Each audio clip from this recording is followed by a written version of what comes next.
At resting potential, the cell isn't sending a signal. The sodium and potassium channels are closed, and the membrane potential is at negative 70 millivolts.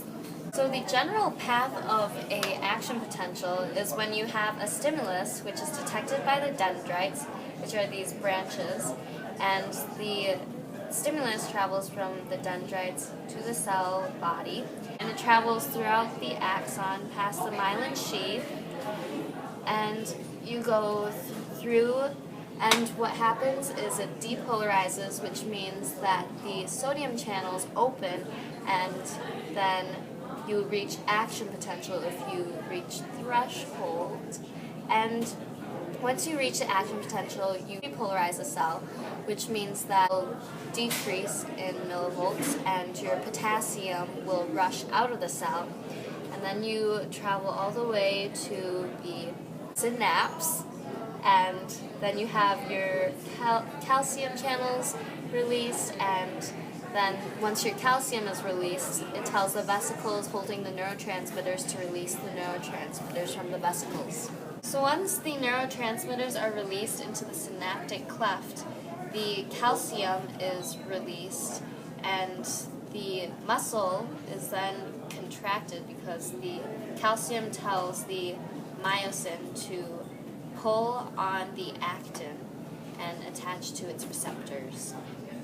When a strong enough stimulus happens in the dendrites and it actually passes a threshold, the axon hillock generates an impulse, and it travels through the axon, and it's jumping through the myelin sheath, so it travels faster from the insulation until it reaches the synaptic terminal. So when a strong enough stimulus happens, as we said before, this is basically what happens in the axon hillock. So the sodium channels open and depolarizes the cell, which increases the membrane potential. And when it actually reaches an action potential, the signal passes through.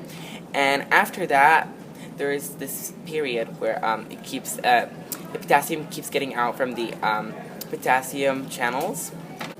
So after the sodium channels open, the potassium channels open, and for every 3 sodium that comes into the cell, 2 potassium come out of the cell. When the potassium comes out of the cell, repolarization begins and the action potential decreases and goes back into resting potential. So during this whole time, your signal is traveling this way in this direction, and during this whole time your motor protein is in your axon and it's walking through the axon, and when it reaches the synapse, the calcium channels will then release the calcium, and the vesicles containing the neurotransmitters will be released into the synaptic cleft.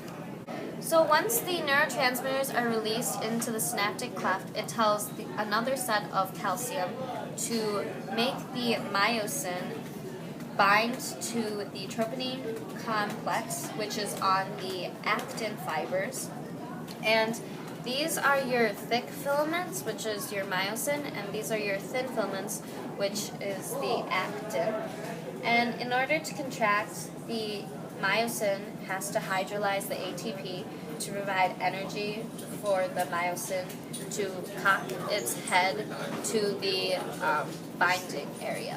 So the actin and myosin now bind together, forming a cross bridge, and the myosin heads then pull on the actin filaments inward and release the ADP and phosphate, which returns to their low energy position. This process continues as long as there are calcium ions and ATP available.